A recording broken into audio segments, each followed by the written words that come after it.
Palestinian Ministry of Foreign Affairs has condemned the recent massacre at Nusayrat refugee camp, calling it a direct result of the international community's failure to enforce its own resolutions.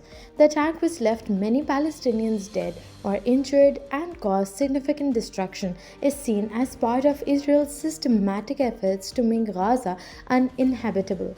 The ministry argues this ongoing destruction is aimed at eradicating Palestinian life in Gaza and undermining any chance of establishing a Palestinian state, reducing the issue to a mere humanitarian crisis. The Gaza Health Ministry has reported a staggering death toll of 44,875, with over 106,000 wounded since the violence erupted more than 14 months ago. In the past 24 hours, 40 more lives were lost, and the death toll continues to rise as the conflict escalates. Meanwhile, in the UK, the Parliament has urged the government to urgently provide medical visas for children from Gaza who are in need of treatment. A key session highlighted the grave situation, with speakers calling for immediate action to help Gaza's youngest victims. As the Israeli military aggression continues, the British government faces increasing pressure to assist those most vulnerable, offering medical relief to save lives in a crisis that shows no signs of abating. In a legal development, a Dutch court has dismissed a case filed by pro-Palestinian groups attempting to stop the government's arms exports to Israel. The court upheld the Dutch government's stance, stating that military exports are assessed on a case-by-case basis, ensuring compliance with international law.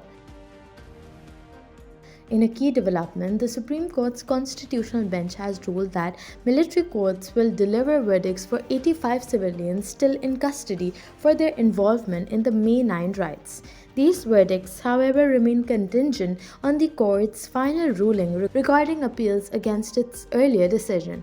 The bench, led by Justice Aminuddin Khan, emphasized that suspects eligible for sentence reductions should be granted concessions, while others will be transferred to civilian jails. This comes as the court continues hearings on over 100 individuals accused of attacking military installations following Imran Khan's arrest. Meanwhile, Pakistan has raised concerns at the UN Security Council about the growing threat posed by the Tehreek-e-Taliban Pakistan. Ambassador Usman Jadoon warned that the TTP, with its growing ties to Al-Qaeda, could destabilize Afghanistan's neighbors.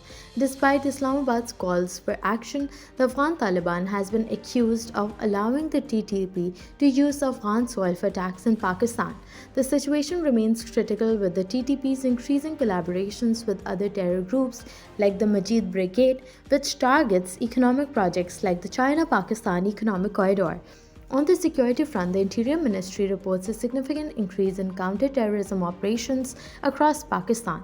In 10 months, 341 terrorists were killed in 2,801 intelligence-based operations. However, the country continues to face escalating violence, particularly in Khyber Pakhtunkhwa and Balochistan, where TTP militants and other insurgent groups have intensified their attacks on security forces.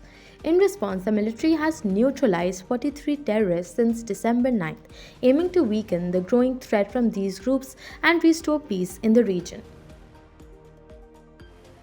Russia launched one of its largest attacks on Ukraine's energy grid, targeting key facilities across the country. President Zelensky described the strike as part of Putin's plan to destroy Ukraine's infrastructure and weaken morale ahead of peace talks. The assault involved 93 missiles, including a North Korean-made missile, and nearly 200 drones, though Ukrainian air defenses intercepted many of them. The attacks caused extensive damage to power substations, thermal power plants, and gas infrastructure, particularly in Lviv, a western region bordering Poland. Power cuts were increased, with areas outside Kyiv facing outages of up to 11 hours. The International Atomic Energy Agency also reported a reduction in the output of Ukraine's nuclear reactors due to the attacks. Ukraine's foreign minister called for urgent air defense systems to counter future strikes, while Zelensky urged the West to provide more support.